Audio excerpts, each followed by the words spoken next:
just looking over the news on BBC website, I was thinking to myself, what can you tell from what's in the news? Because we all know the content of news isn't particularly reliable. It's not a very trustworthy source. I mean, I was watching the news the other day, a couple of days ago, and I was watching it around my parents, right? And it had this thing about Ukraine. It was like a cartoon, a fully narrated cartoon with background music. And they presented it as a story before it started playing. And my mum and dad, bless them, they're like 70 odd, completely unaware. I had to say to them, guys, this is propaganda. When they argued, I was like, listen, there's background music, it's narrated, it's a cartoon, it's produced, it's directed. I was like, who wrote this? I was like, imagine if the credits rolled and it was all Russian people. How would you feel about it then?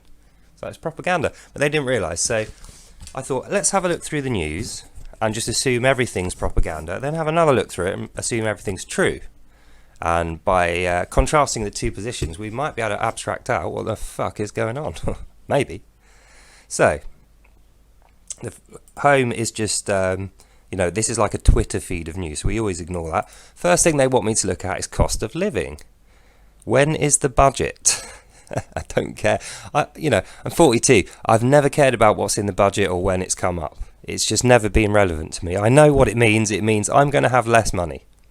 But it's interesting they put it first. So they want me to feel like I've got no money.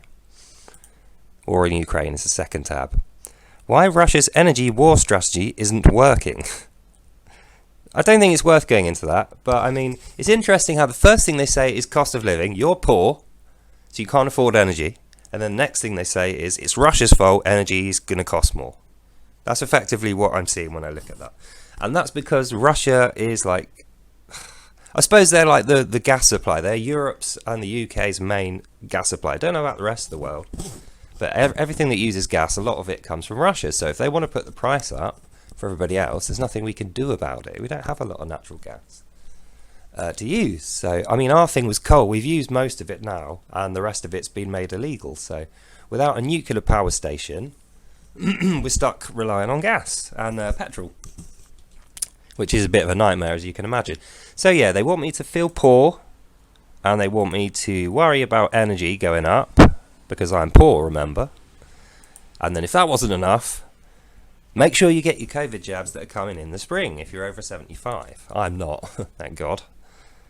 But it's a pretty bleak outlook, isn't it? I'm not surprised that people, the normies, quote unquote, everybody, the population, I consider them to be kind of brainwashed a lot of the time. They're all panicking, scared and nasty to each other. Everyone's like on edge because there's so much political unrest. I mean, a lot of it's identity squatting, identity politics.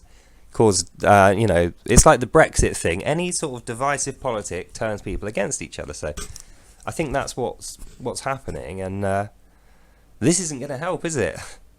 It's like, come on. They don't even give you an answer to it, or they don't lead you with any positive steps. This is just a scaremongering website. So I think, my conclusion, just on face of things, is that the news and media are absolutely concerned with me being terrified of the future, realizing that I have no money so that I don't make any long-term plans, or I don't consider anything too long-term. Cost of living is like, think about now and next month and possibly to the end of the year. So that's what they're saying.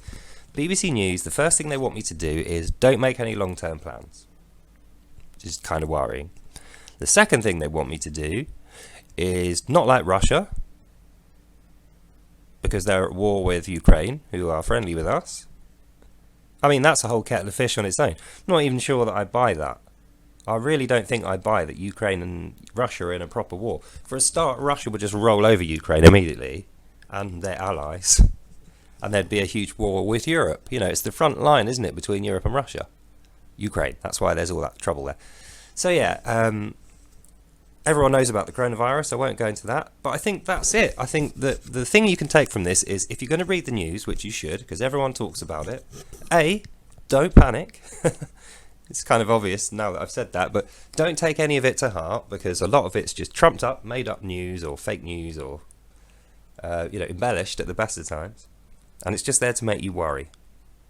So don't worry about that. The war in Ukraine is of absolutely no consequence to us here at all. It makes no difference to anything. Coronavirus, it makes no difference to anything. We're already doing everything we can. We've all had our million shots. I don't think I'll be getting any more.